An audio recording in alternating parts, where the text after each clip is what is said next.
wanted. It doesn't feel like a victory, though. Yes, Michelle, I can tell you from the people that were present here, they're not satisfied at all with this judgment, having it being postponed to the 16th of October. But we heard for the first time here from the judge exactly details into what the girl had to say last week, a little girl referred to here as SK, in terms of just when that testimony started out, she couldn't really explain herself. But as she got more comfortable, she really got into the nitty-gritties of actually what went down and refuting Ninow's testimony. We understand Ninow didn't take to the stand here, which is one of the reasons that he was found guilty. He didn't give reason why he moved from the initial area where he was situated at the Dros restaurant to the kiddies areas. He also didn't give reasons why on that specific day he had sexual utterances towards some of the female customers there, as well as why he actually went to the ladies' bathroom. But just to get more clarity on the way forward, I am joined now by the NPA spokesperson, Sispini. Thank you for joining us. But we understand now we're moving to the 16th of October.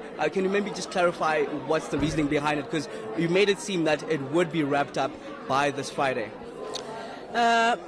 Unfortunately, the defense was not ready to start arguing in mitigation of a sentence, so the court has to award them that opportunity to prepare themselves.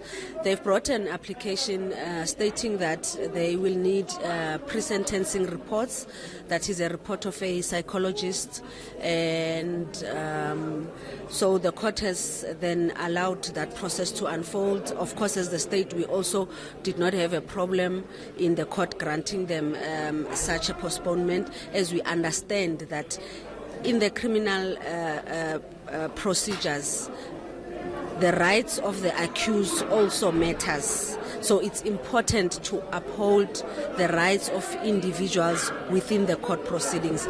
The accused also has rights, and bringing such an application is a reasonable request, and hence the court has granted him the postponement. Now, I just want to find out, Sispini, what will the pre-sentencing report entail? Because as you mentioned, it seems like justice in this case is in favor of the actual perpetrator in postponing this. Would I be correct in saying that? The court has to make a fair decision.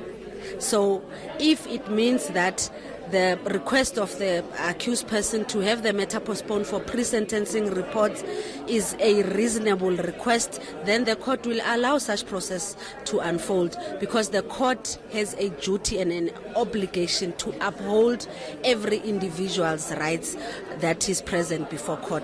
So, as I've said, accused included, they have rights as well. Those rights must be upheld. Hence, the court has allowed this postponement. We know, of course, we've seen also people being unhappy with the court's decision, but that is our duty as court officials, law enforcement, to educate the public that these things happen in court. And people must practice patience when it comes to the criminal justice system and the court processes, because unfortunately they cannot be done otherwise. These things must happen. This is as efforts by the courts to uphold the rights of individuals, all included, inclusive of accused persons.